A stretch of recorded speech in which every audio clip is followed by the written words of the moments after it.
திருக்குறள் அறத்துப்பால் இல்லறவியல் அதிகாரம் 10. இனியவை கூறல்.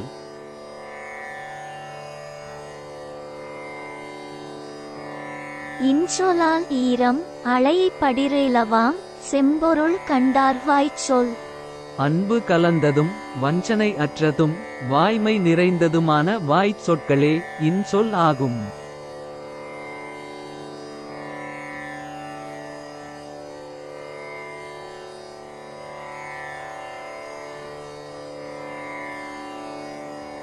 அகனமர்ந்து ஈதலின் நன்றே முகனமர்ந்து இன்சொலன் ஆகப் பெறின்.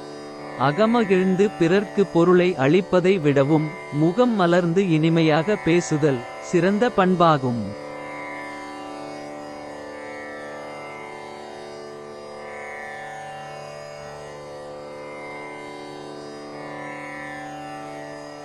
முகத்தான் அமர்ந்து இனிது நோக்கி அகத்தானாம் இன்சொல் இனதே அறம். முகம் மலர்ந்து இனிதாய் நோக்கி அகம் மலர்ந்து இனிய சொற்களைக் கூறுதலே அறம் சார்ந்த இனிய பண்பாகும்.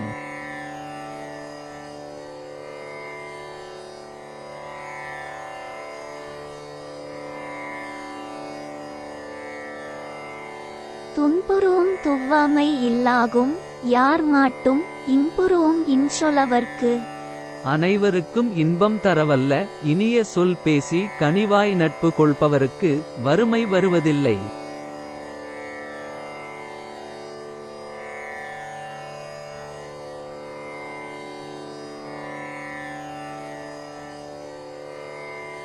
பணிவுடையன் இன்சொலன் ஆதல் ஒருவர்க்கு அணியல்ல மற்று பிற. ஒருவருக்கு பணிவு இனிமையாய் பேசும் நற்குணம் ஆகியவையே சிறந்த அணிகலன் ஆகும். வேறு எதுவுமே அணி அல்ல.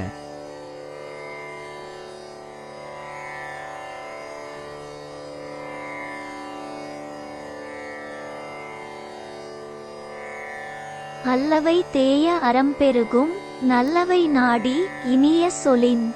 பிறர் நன்மைகள் கருதி ஆராய்ந்து இனிய சொற்களை பேசுவோர் வாழ்வில் தீமைகள் விலகி நல்லறம் சிறக்கும்.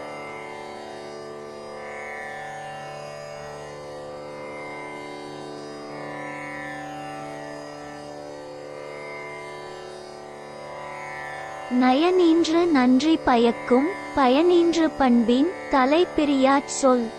பிறர்க்கு நன்மை தரக்கூடியதும் இனிய பண்பினின்று விலகாததுமான இன்சொற்களை கூறுவோர்க்கு நீதி விலகாத வாழ்க்கையையும் இன்பம் மிகுந்த நன்மைகளையும் தரும்.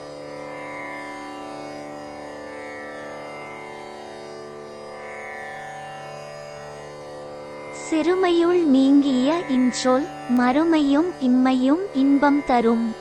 பிறர்க்கு துன்பம் தரவல்ல சிறுமையில்லாதவாறு கூறும் இன்சொல் ஒருவர்க்கு இயப்பிறப்பிலும் இன்பம் தரும்.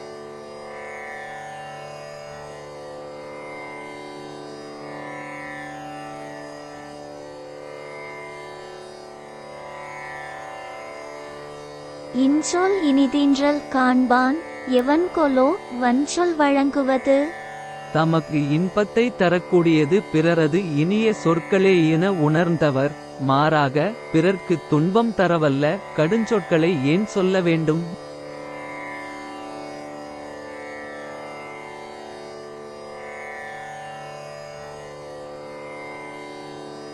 இனிய உளவாக இன்னாத கூறல் கனியிருப்ப காய் கவர்ந்தற்று. இன்சொற்களை கூறாமல் கடுஞ்சொற்களை கூறுதல் என்பது தன்னிடம் உள்ள சுவைமிகும் கனிகளை ஒதுக்கிவிட்டு காய்களை உண்பதே போன்றதாகும்.